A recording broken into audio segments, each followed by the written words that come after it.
And welcome back, everybody. Welcome. I apologize, or I hope everyone had a great break in between the group stage and the playoffs. Unfortunately, the stream did go down as well in that period. Hashtag Australian internet. Hashtag blame Emil. But yes, we are here. We are back with the playoffs, and I am no longer joined by Yaku. I am joined by the casting jersey herself, Kuro. Hello. Hello. As we have a quick pause instantly. Yeah, it's all good. It just gives us a little bit of a moment here to get ready, and hopefully I can teach you some lovely Polski as well, Kuro. Yeah, I'm looking forward to that. I'm hoping for it. But for now, we have this Zerg player here. This is the only ZvZ we have so far as I know. And we are looking at the base of the Polish Zerg player. In blue, it is Elazer. And spawning in the top right-hand corner of Data Under the Sea, we have the Polish... oh my god, I almost said Polish Protoss player. No, it's a Zerg player. It's a ZvZ. The Red Zerg representing CSO Esports. It is Trifax. Yes, and I just wanted to update you, right, at the chat. As during the break, I was listening to the Polish stream, and I have very important information that during the break they had quesadillas. Oh, nice. I mean, that is kind of like bar food, I guess, in my mind. Kind of makes sense. It was just very funny to me that I opened the stream and they are talking about quesadillas of all things, and they're like, but you know, those are like Polish quesadillas, so there were like mushrooms in them. And, like, oh my god, mushrooms, cabbage. So that was a thing. Shaking my, what have they done to my poor quesadillas? What are they? What are they doing to them over? I don't know. I don't know. They were also complaining. They were also complaining about how English makes no sense as a language. So I support that. Okay. They're trying to deflect from the mushroom quesadillas. God, shaking my head. But cool to hear. Again, it's one of those things that if you are just now tuning in, we have been casting this for the past, I believe, 5 hours. My god, I can't believe it's been that long. Should have looked at the clock. But this LAN has been going all day, so it's cool to hear that the casters are being fed by the lovely by the bar. The food is a little bit questionable, but regardless, they are alive. We can confirm. Look, it's good enough for them, okay? It's fine.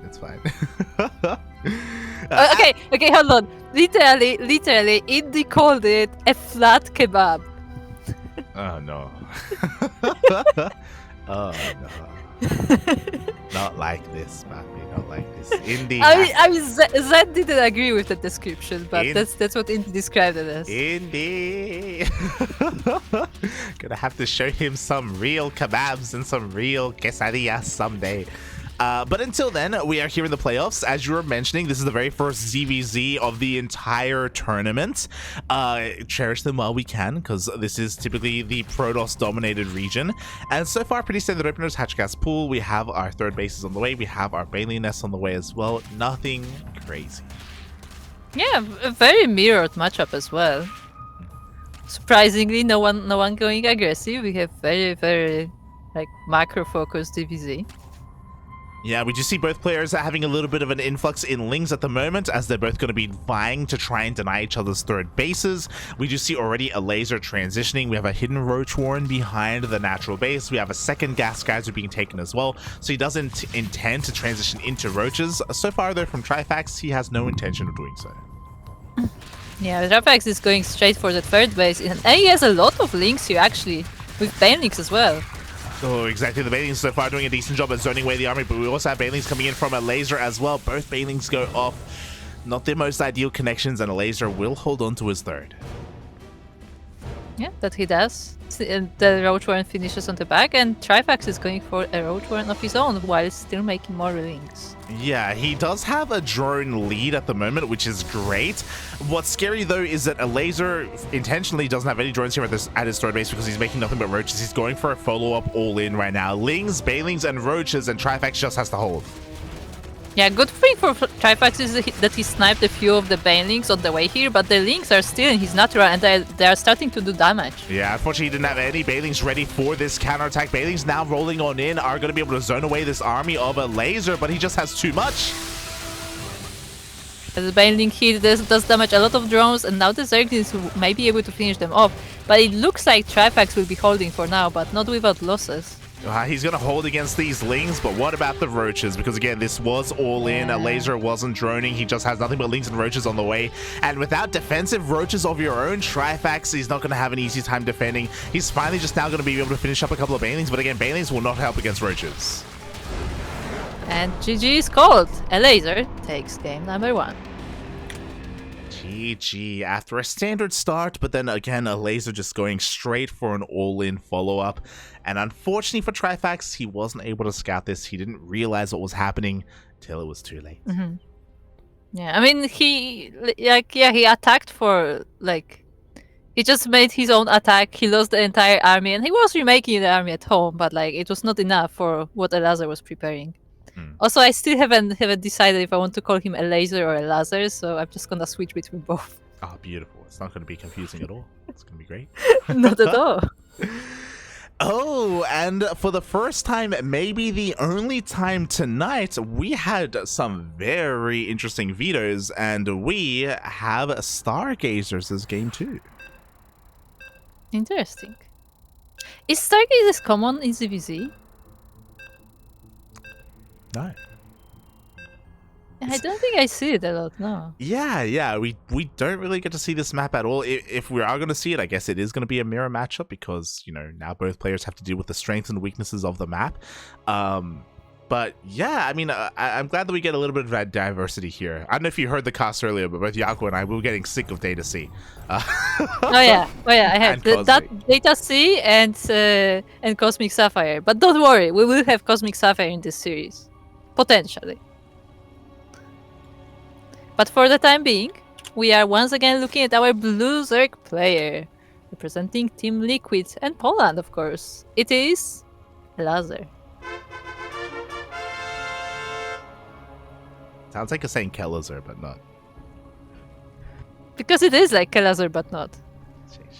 You're not wrong. And spawning in the top right-hand corner of Stargazers, we have the other Polish Zerg player representing CSO Esports. It is Trifax.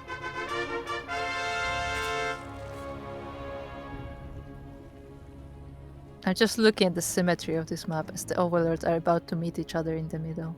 Yes, we're about to have the head boop of the Overlords as they do come across each other. And yeah, I'm curious as to what our plan is here on Stargazers. It's possible that maybe they didn't really care too much about the vetoes because it is a mirror matchup. But we don't see ZvZ too often at all on this map. Yeah, I mean, looks like fairly similar openings once again. Yeah. But we will see if it will once again be like in the first game where it started calm and then suddenly it just jumped dynamically, but Elazer actually has a plan. He's crazy right now. Okay, so Trifax opened up with a hatch gas pool. Everything is normal, everything's standard. I don't know if you noticed, but Elazer, he is missing something in his main base. There's a reason why he doesn't have a gas geyser. He went for a hatch pool, hatch opening. Very greedy here, 0 gas. 0 gas and taking that back natural as well. I mean, it's not exactly back. It's more like a front, but that more hidden one. The pocket base? Yeah, the pocket base, I guess. And I don't know if Trifax will see this actually, because his Overlord is here on the front. Yeah, the Overlord comes in, and again, this is the timing of a hatch first hatchery. Everything looks normal here. The drone count is a little bit higher, but I mean, you can assume that we pulled out of gas. So yeah, Trifax is none the wiser at how greedy Elazer is being. And again, there's a reason, how often do you really play ZvZs on Stargazers to begin with? So this is really unique to this map from Elazer. Yes, indeed, and we will see if that pays off for him. So far just going for the economic going. Yeah, Trifax is going for a lair though. Yeah, So he will be a bit faster in tech. there's a okay, so there's a lot going on right now. Here we go. We do have a bit of a scout. The queen is spotted, but the base isn't. I'm a little bit worried here, but okay, it looks like Trifax wants to try and double check here with his overlord. There we go. He spots the creep. Now he knows 100% how greedy Elazer has been with his opener, and I'm loving the 2-base lair play. Maybe. Maybe. Yeah, exactly. Maybe. Like we don't know where it's gonna go exactly. It looks like it's gonna be for roaches. Yeah. I mean, it can work. It can work. This could be for fast roach speed, but no, he's actually getting burrow. Do you think it's actually gonna be for burrow movement?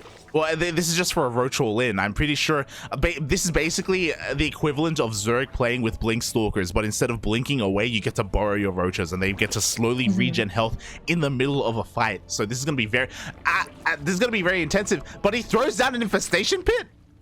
I was gonna say, just straight up, like, Trifax like, oh, so you wanna be greedy, huh? Let me just do all the tech I can. But the infestation pit is a part of the wall. That's the weird part. The lings, they dip in and they see the pit, and this screams swarm host.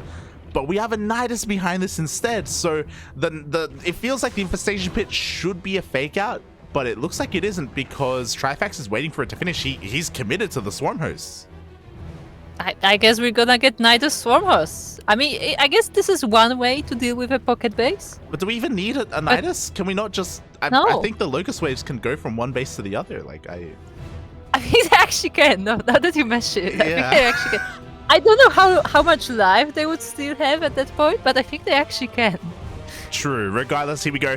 Nidus is on the way. Don't die, Light. Don't die. I can't believe what's happening. I'm dying.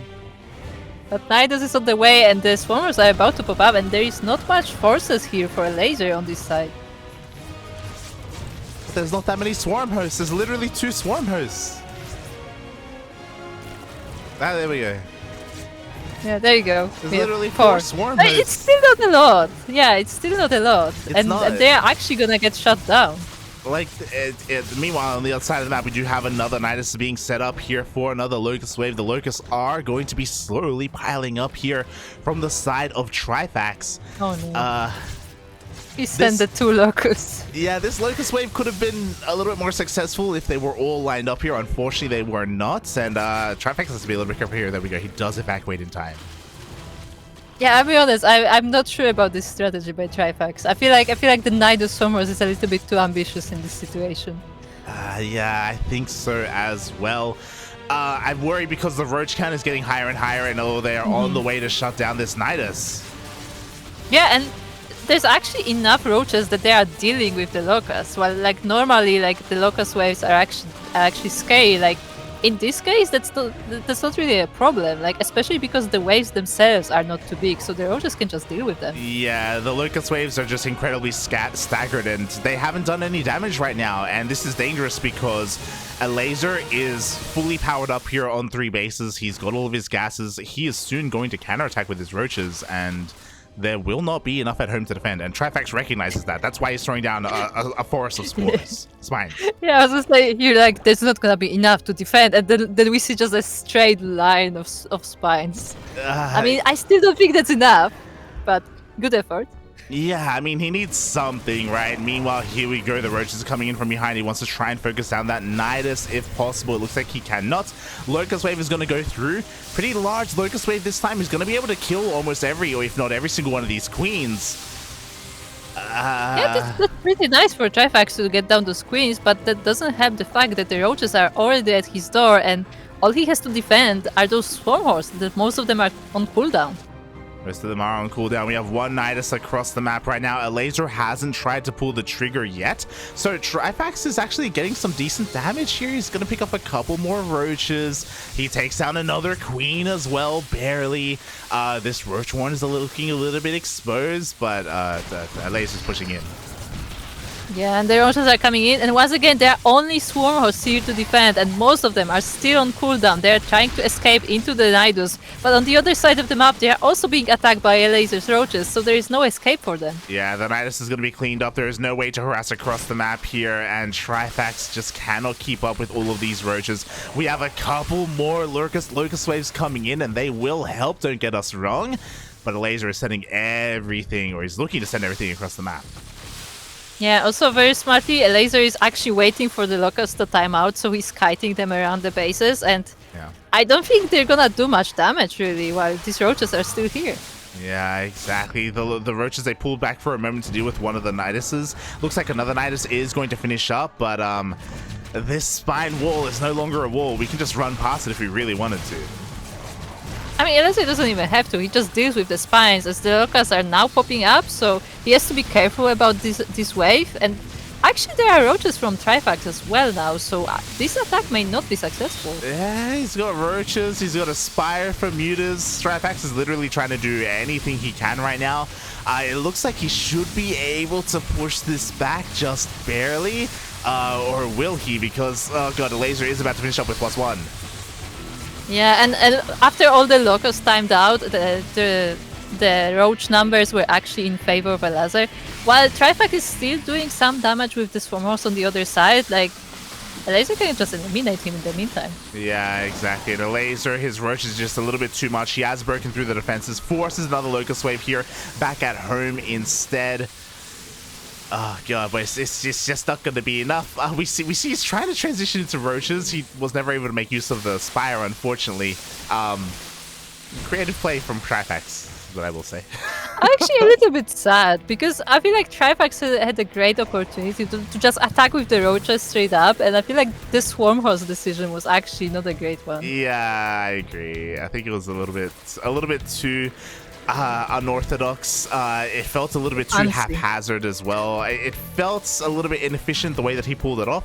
We have seen a little bit more crisp timings with swarm host play in the past. Yeah, but also, as you said, like I don't feel like swarm host Nidus specifically is good for this map, because it's not that long, you know. Yeah, the other weird thing, and I think this also came into play with how inefficient this was, he finished Burrow, but he never used it. Like, Burrow actually never came into play. And again, that's more wasted gas, that's less swarm host coming out in the first wave as well. Like, it felt like he went for this strategy as a really, like, quick response, but he himself wasn't really quite sure if he wanted to do this against what Elazer had pulled off. Yeah, I still think that, like, actually committing to the roaches would have a better result, especially because Elazer was really greedy. He had no units on the beginning of the game, so if Trifax did hit the timing with the roaches, he could actually get a lot of damage. Yeah, but alas, that timing has come and gone. We do see that he's going to be able to force back this army of Elazer with the help of his locust waves, and he's done a great job at keeping the locusts, or a lot of the swarm hosts, alive. He keeps trying to go for these Niduses, he keeps trying to harass across the map. He still has never really dealt a massive blow. I mean, he did kill the pocket base of Elazer, don't get us wrong, so he has been dealing some damage. Yeah, I mean, slowly over time the damage does pile up as there are more swarm hosts and as the waves sync up a bit more. But Elazer is switching to Hydras behind it. I assume he will clean up the overlords that are giving the vision to Trifax to get more Niduses. Yeah, here we go. The Hydras are moving out across the map. Meanwhile, unfortunately, Trifax just happened to be committing into mutas right now against Hydras. This is not what we really want to be seeing. He's doing a great job of being annoying and just pulling the attention of Elazer apart time and time again. The mutas do finally reveal themselves, and now Elazer is going to respond with his Hydras. Yeah, I mean, the Hydras are a little slow. The Hydra speed is not quite finished, but they will be able to chase these Mutalites away. Yeah, they'll be able to push them away, but Trifax is dealing a surprising amount of damage with these mutas. Like, they're able to dance between the bases, and they're actually finding some drones. Yeah, and maybe even this Hydra as well that was just all alone, and there are no spores here, and even a Nidus in that pocket base. Yeah, exactly. Like, again, Trifax is doing a lot with a little right now. The Nidus isn't going to finish up, and it looks like the main army hasn't really been dealt with yet either. But Trifax has got some decent mining going on. Yeah, surprisingly, they are actually very close in workers. In fact, Trifax is ahead by one drone, which is quite surprising. Yeah. Again, killing the pocket base really did matter a lot. And Elazer hasn't been able to get a 4th base up and running because of the constant Niduses, because of all the constant aggression. It's just been containing him to these 3 bases. Do you think this is Caster Curse and Trifax actually takes this game? I think he needs a little bit more to go his way, but like he's holding on, like he's holding his own right now. Quickly looking at the units tab here, we still have 13 swarm hosts, by the way. With 13 swarm hosts, he can right click this base again. Like there's not enough here to stop the hatchery from going down. Yeah, the important part is he needs all the swarm hosts synchronized, and because they were out of the fight for a while, they all should have locusts available. Oh, exactly. But you know what? He splits his attention. He goes for the army fight instead. I don't know if this was really the right move here. He's going to be able to force Elazer back for the time being. Elazer doesn't really want to fight in this choke point. Yeah, a lot of buys falling on that bridge as well, but there is still a lot of army supply left for Elazer, and in comparison, Trifax's doesn't look all that dangerous. Yeah, the supplies are similar, but that's a little bit deceiving because a lot of that supply are in swarm hosts and they're not taking place in this fight. A lot of biles are connecting on Elazer's army though. Yeah, I like that buy on both of the overseers as well. And once again, another swarm host wave is here, but they're actually still on cooldown and they're being chased down by the Hydras. A little bit mistimed of a Locust wave there, but the wave does go through anyway. He's going to try and focus on the Hydras, does get 1 Hydra in the end. Not the best trade, but you know, value is still value. Elazer, this is a scary moment though. He is getting a 4th base. Yeah, in the meantime, Trifax still trying to take control of the middle of the map at the top there. And I mean, he has it for the time being, but Elazer is coming back once again. Elazer is rotating back around. Looks like the mutas are finally cleaned up. They did what they could, but now we're just stuck here with Roach Ravager Swarm Host for Trifax. And Elazer is actually trying to pull Trifax out of position as there's another force coming from the south and going straight into the natural of Trifax. Oh my god, exactly. It looks like Elazer was able to catch the Swarm Host, but what about the Roach Ravager? Trifax also kind of getting himself caught out here, but fighting incredibly well, and now we're kind of in a pseudo base trade. I mean, I don't think it's gonna go exactly for a base trade, but both players are trying to do as much damage as they can. Trifax actually goes back with most of his army to defend this. Yeah, he turns around with everything to go back into the main base. Same can be said here for Elazer. He also turns around with everything as well. We have an idea to try and evacuate what roaches we can, but in the end, Trifax is going to lose his army. Yeah, in the meantime, Elazer killing once again 21 drones are going down, and it may not be the end of damage, but Trifax did suffer big losses before as well, and he did manage to catch up to Elazer, so I mean, I wouldn't count him out just yet. Yeah, but now he's down to half the worker count. He has lost all of his vision across the map. His creep and his overlords were cleaned up, so he can't keep going for Niduses. Looking at the units tab, he also lost the majority of his swarm hosts as well, which was his advantage, which was keeping him in this game. And now what you see is what you get. Yeah, this army does not look all that great, and he's being surrounded by Elazer as well. Just look at that sandwich. Trifax is trying to get out of the sandwich. He's trying to get out of the quesadilla, but Elazer says no. He comes on forward, takes down the Nidus. There's no way out. GG gets called, and Elazer takes the first, or the series. Yeah, the series. Trifax is trying to get away from the quesadilla. He is. Right, 2022. What is the? Why are there mushrooms in this quesadilla? This doesn't make any sense. Stop it. Stop it. You know, it's a flat kebab. Shaking my head. There are no mushrooms in kebab either. GG, well played. Congratulations to Elazer. Trifax had a really interesting response, but also shout out to Elazer for also having a very unique opener that just catered to Stargazers. Yeah, that was very interesting, very greedy beginning of the game. But it did pay off in the end, even though it looked a little bit scary because, you know, going for these greedy openings, you really have no defenses on the beginning, but eventually it actually was you know, enough for him to hold on. Yeah. He held on, and he was able to eventually overcome the mass harassment, the mass Niduses from Trifax. Elazer, you know, I mean, it is expected that he does well in this tournament, but Trifax, he was able to hold his own in game number 2. Yeah, I mean, as I said, like, if you remember, he lost a lot of drones on the beginning of the Stargazers game, but then like 5 minutes later we look and actually they're equal in drone count. Like actually he was able to, like, you know, make up for the differences. And sure, his supply wasn't ideal because a lot of his supply were those swarm hordes, but still that was a pretty nice catch up from Trifax. Oh yeah, it was very nice, very nice. We thought he was going to fall on his face a little bit harder, but no, he was able to stand strong for a while there, And I hope he doesn't feel too upset about that series. With that, Trifax gets knocked down to the lower bracket, and it looks like we have a couple of other updates on Wikipedia. Oh, do we? Let me quickly refresh that bracket. !B in the chat. Ooh, and Christianer takes down Ari Story with a 2-0 score as well. Ah, there you go. So Christiana also doing well. One of the stronger Protosses. What we would say, I would say top 2 Protoss here in the bracket. Christiana is going to be going up against Elazer. This is potentially a finals match. I mean, yeah, I can definitely see. Actually, wasn't that the finals last time? Let me quickly see, because that might have been finals. Finals was Spirit. I think it was Spirit versus Elazer. Yeah, there was Spirit as well. Mm-hmm. Let me quickly double check. Yeah, there was Spirit. Christiana was the third one. Christiana was third. Yes. Christiana did get top 3 in the last eSport summer. But here in winter, you know, it's a little bit colder, you know, the weather is changing a little bit. The snows are upon us.